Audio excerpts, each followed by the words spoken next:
Fala galera, chapéus de palha aqui, eu sou o Lipe e hoje eu vou trazer para vocês mais um Respostas de Palha, o quadro aqui do canal que você pergunta lá no nosso Instagram e a gente traz aqui para vídeo no YouTube, beleza? Então tá cheio de pergunta maneira e eu te peço encarecidamente para deixar aquele like, se inscrever no canal se não é inscrito e simbora, simplesmente simbora para as suas perguntas.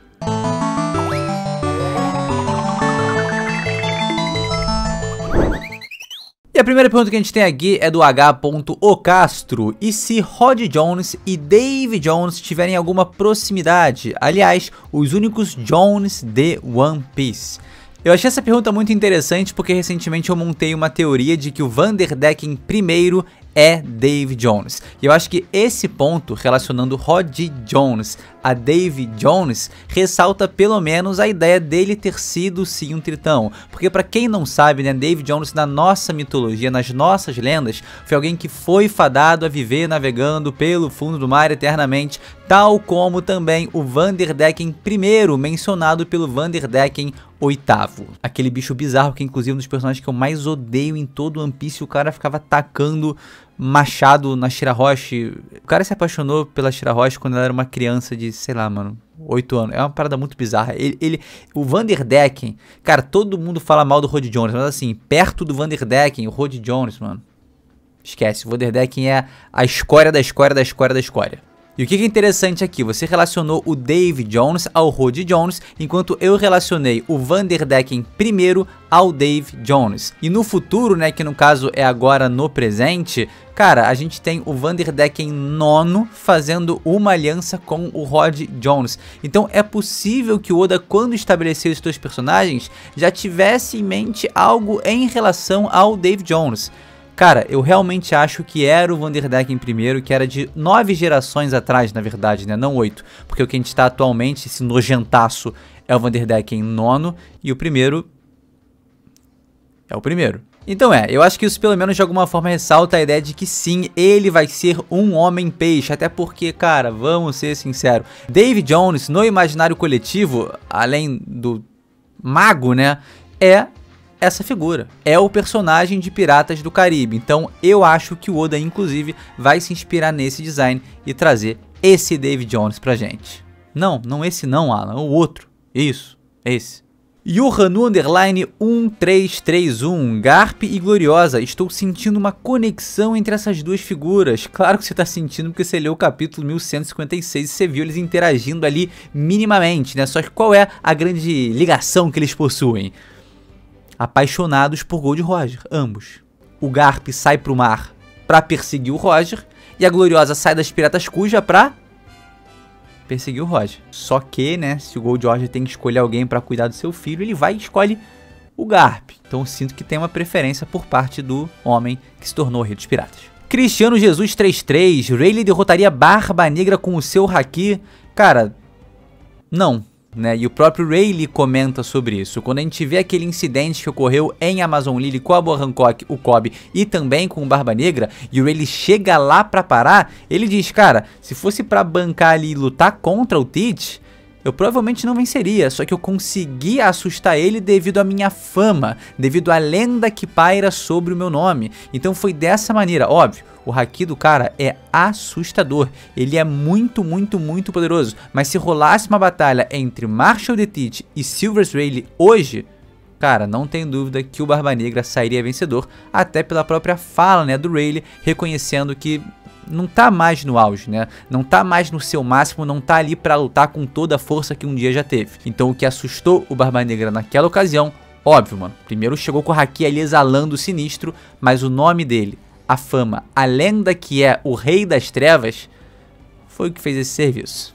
Gil Macedo, nível de força de Dragon será equiparado ao de Shebeck ou será que o Dragon é bucha? Eu me sinto um pouco na contramão do momento opinando dessa maneira, mas eu realmente acho com todas as minhas forças que o Dragon não vai dever nada pra ninguém, tá? Pra ninguém. Ele é o filho do herói da marinha e a gente já viu o que o Garp é capaz de fazer, cara. A gente viu o que o Garp é capaz de fazer velho. A gente viu que no passado ele era igualado ali com o Gold Roger, inclusive com algum questionamento ali para ver se nesse take ele acabou não saindo superior ao próprio Rei dos Piratas. Então o Dragon tá numa idade que em One Piece você tem tudo pra mostrar, e eu acho que ele vai ser alguém num patamar, cara, que figura ali nas figuras mais poderosas desse universo. Inclusive vale ressaltar também, ponto muito importante, é o famoso pai do protagonista, né? E o pai do protagonista é o pai do protagonista. Detalhe, a essa altura do campeonato, a essa altura de One Piece, a gente já viu o Roger lutando, a gente já viu o Garp lutando, a gente já viu o Shanks lutando, dando um ataque com todo o seu poder, ou pelo menos o suficiente para dar um hit KO num supernova, num pirata de 3 bilhões de berries. A própria forma, né, a silhueta ali de Musamá transformado, a gente também já viu, só que o Dragon, que foi apresentado pra gente no capítulo 100 de One Piece, a gente tem a introdução dele lá e tal, mano, já passou mais de 1000, quase 1100 capítulos já se passaram, e a gente ainda não viu ele em ação. O Oda tá guardando a revelação de seus poderes, cara, pra ser algo realmente surpreendente. Então a minha aposta, e eu sei que ela pode parecer um pouco absurda, mas é o que eu sinto de verdade, de coração, é que o Dragon não vai ficar atrás de Shebeck, não vai ficar atrás do Garp, não vai ficar atrás do Roger e não vai ficar atrás do Barba Branca. Vai figurar ali no mesmo patamar de, cara, esse homem é inigualável. Levantei um pouco a expectativa pra cima do cara, né?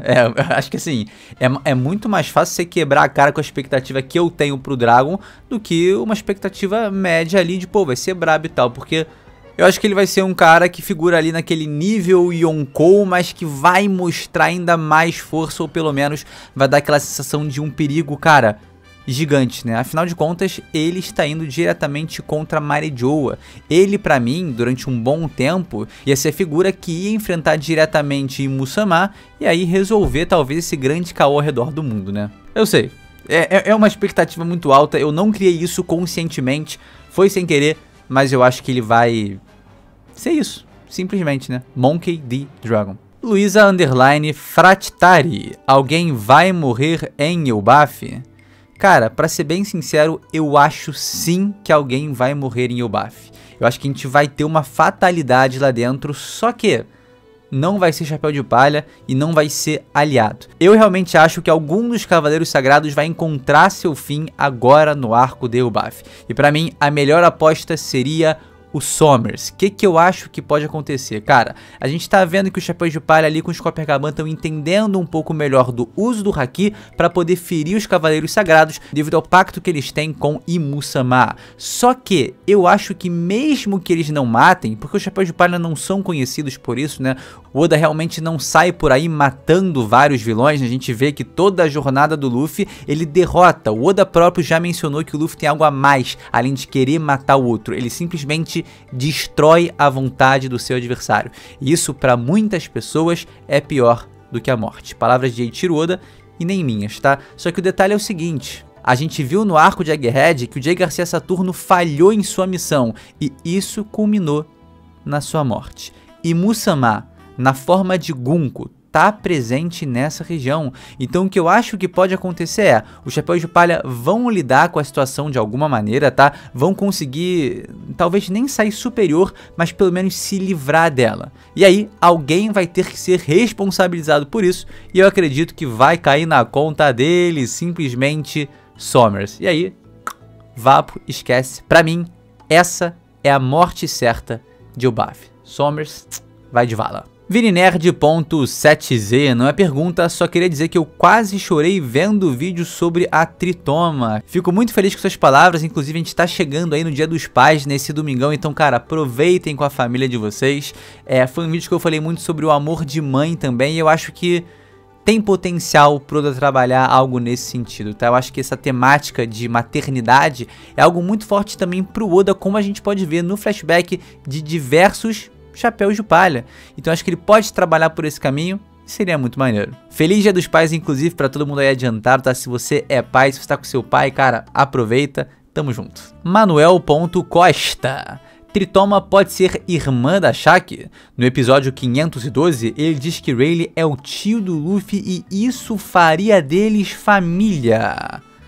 Galera, eu tô vendo muita gente compartilhando isso, inclusive nesse vídeo da Tritoma que eu mencionei, muita gente falando, pô, é aquela fala do Bug no episódio 512 que ele menciona que o Rayleigh é tio do Luffy pela lógica que ele faz. Tem só uma questão, é filler. Bom, é uma parte não canônica, né? O anime criou aquilo ali pra fazer um gagzinho, uma brincadeira, e casou que meio que bate, né, com a teoria da Tritoma, mãe do Luffy, ficou meio engraçado, mas eu não consigo levar aquilo em consideração porque não existe no mangá, e eu também não acho que naquela altura, tá, a Toei Animation teria algum conhecimento, alguma informação privilegiada de algo que o Oda provavelmente só foi pensar mais à frente, tá? Então eu não levaria muito aquilo em conta, apesar de ser um take bem curioso mesmo. Samuel.egídio: o que o Gaban irá falar para o Luffy no final do arco? Pra quem não se lembra, no capítulo 1140, o Gaban comenta com o Chapéu de Palha que quer encontrar eles depois de resolverem essas questões com o Loki e tudo mais que tá acontecendo na ilha. Então isso deixou alguns leitores como Samuel com essa pulga atrás da orelha. Irmão, o que ele quer falar com o Chapéu de Palha? E pra mim, é um direcionamento. O Gaban, ele é o navegador dos piratas do Roger, então ninguém melhor do que ele, estando ali no final da Grand Line, para conseguir direcionar eles para Laugh Tale. Só que, antes de Laugh Tale, tem uma ilha tão difícil quanto ela para ser alcançada, que é simplesmente Roadstar. Cara, essa ilha mexe com meus nervos. O Roger comenta que antes deles, ninguém tinha chegado nela há 800 anos. Vocês conseguem entender isso? É uma ilha que é tão difícil de chegar quanto Laugh Tale. Na real, Laugh Tale é mais difícil porque tem que chegar em Roadstar para depois chegar em Laugh Tale, mas vocês entenderam o ponto, né? Ninguém tinha chegado há 800 anos e isso é muito bizarro. Então o que eu imagino, né? Assim como Crocus ensinou os Chapéus de Palha a navegarem dentro da Grand Line, falando, pô, tem log post e tudo mais, se usa dessa forma, o magnetismo da ilha se adapta, você pode viajar, papapá, pipipopô. O Gaban tá lá no final pra falar, olha só, a partir daqui, esquece, vai ser uma loucura total. Então o segredo pra você viajar até Roadstar é o seguinte, e ele vai explicar algum mecanismo, afinal de contas ele é o navegador dos piratas do Roger, para conseguir chegar a Roadstar. Então a relação Gaban e Nami aí vai acontecer, porque eles são navegadores, ela vai entender, vai descobrir, e através de suas técnicas aprendidas com o Gaban, a gente vai chegar junto em Roadstar. Meus queridos, é isso, espero que você aí tenha gostado desse vídeo, não esquece de deixar aquele like, se inscrever no canal se não é inscrito, e a gente se vê sem sombra de dúvidas no próximo. Mais uma vez, muito obrigado por me acompanhar até aqui, e a gente se vê sem sombra de dúvidas no próximo vídeo. É isso, galera, valeu!